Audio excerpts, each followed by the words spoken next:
खलबली मच गई है, क्या कहना चाहोगे? धन्यवाद एक तो बादली हल्के की जनता का और मेरे काका ताऊओं का, मेरे भाइयों का, जिन्होंने अपने बेटे को जो इतना प्यार मान सम्मान जो दिया, मैं उनका बारंबार धन्यवाद करता हूँ। और एक चीज अक्सर मैं कहता हूँ, मैं अपने काका ताऊओं की अपनी चमड़ी की जुत्ती बनवा के पढ़ा दूं, इस बादली हल्के की जनता का मैं एहसान नहीं उतार सकता। मेरा इतना बड़ा एहसान है। और अब जो 10 साल जो कुशासन का राज रहा, 10 साल जो अपमानित हुए, 10 साल चाहे हमारे विकास की बात थी, चाहे रोजगार की बात थी, अब वो समय आ गया है।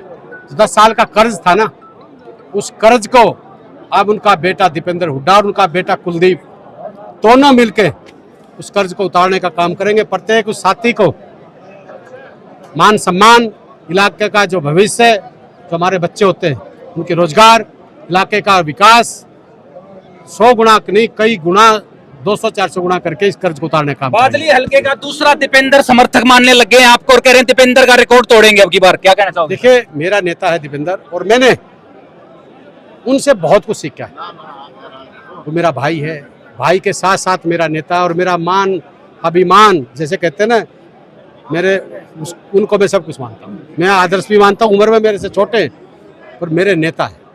तो उनसे लोगों ने, हर व्यक्ति ने दीपेंद्र हुड्डा जी से सीखना चाहिए कि दीपेंद्र हुड्डा जी एक देश के महान नेता है।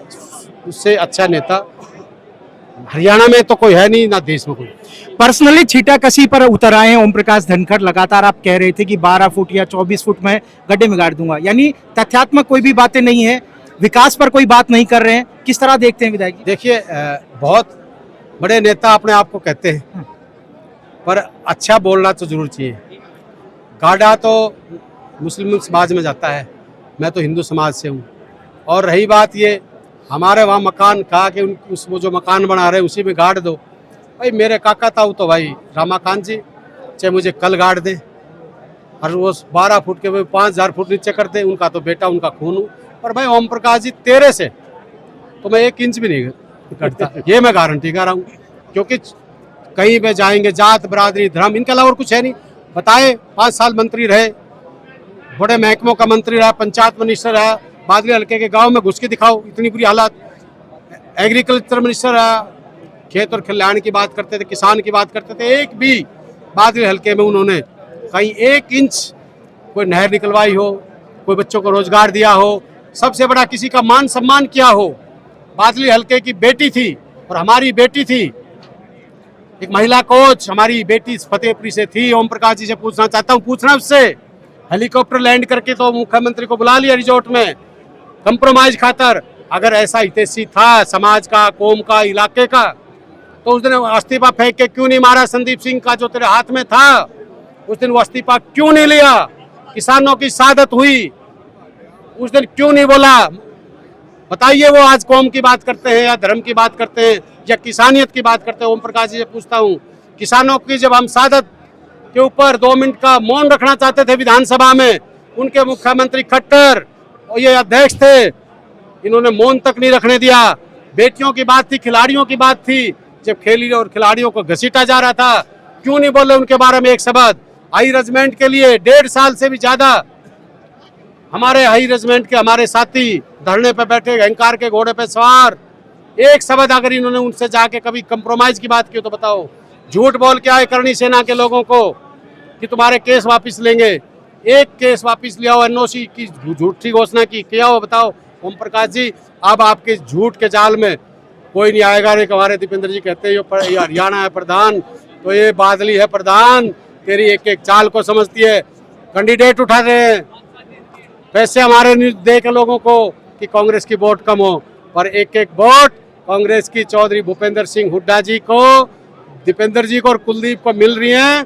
और आने वाले समय में बीजेपी जा रही है, कांग्रेस आ रही है, हुड्डा साहब इस प्रदेश के मुख्यमंत्री। लोकसभा की जितनी लीड थी बादली में, क्या लगता है कि उसको बढ़ा पाएंगे जनाब आप?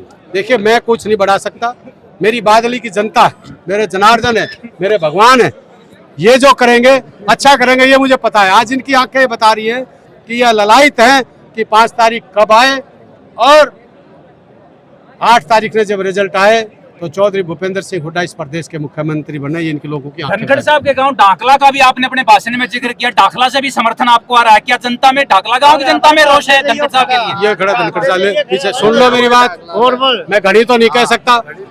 ढाकला गांव में ढाकले के मेरे काका था, मेरा परिवार, मुझे ये बताए, वो मेरे मकान ने तो देख के रो रहा है, पर तेरे को किसने रोका? तेने गुड़गांव में महल खड़े कर लिए, होटल बना लिए, रिजॉर्ट बना लिए, बताऊंगा अभी सारी चीजें बताऊंगा, फैक्ट्रियां बताऊं, सब कुछ। अरे ढाकला जिसने तेरे को जन्म दिया, जिन लोगों ने वोट दिया, वहां पे भी एक 100 गज का प्लॉट लिया पहले, उसमें भी बैंक बना के किराए पे दे के भागा, क्योंकि लोगों का मान सम्मान नहीं करना चाहता, लोगों को प्यार नहीं देना चाहता, लोगों से बदबू आती है। आज हम सारे भाई इकट्ठे खड़े ना, देख लो भाई, में वो वोट लेगा उससे दुगनी कुलदीप को देंगे। विधायक जी, तो एक छोटी सी मीटिंग थी, कार्यकर्ता मीटिंग, उसको इतनी बड़ी रैली जो बन गई और पूरा झज्जर जाम हो गया, क्या कहना चाहेंगे? देखिए, आज ये प्लानिंग थी कि भाई इलेक्शन का आगाज था, सारे हमारे मेन साथी आए हैं। जिस दिन गांव में जाऊंगा आप साथ होंगे, गांव की हवा बताएगी प्रधान, जब देखना गांव में जाइयो, मेरा काका था वो का, मेरा भाइयों का जोश देखियो।